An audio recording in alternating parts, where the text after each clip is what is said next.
నిజము మీద భూమి నిలబడియుండును సత్యవాక్కు వలన జనత నడుచు సత్యమొకటి పాప సంహారమును చేయు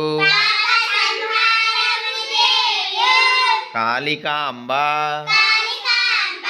హంసకాళికాంబ. పోతులూరి వీరబ్రహ్మం గారు.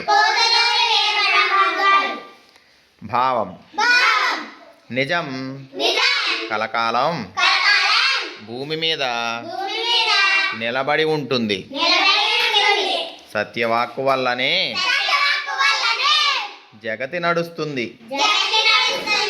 సత్యాన్ని ఆచరిస్తే పాపాలన్నీ నశించిపోతాయి.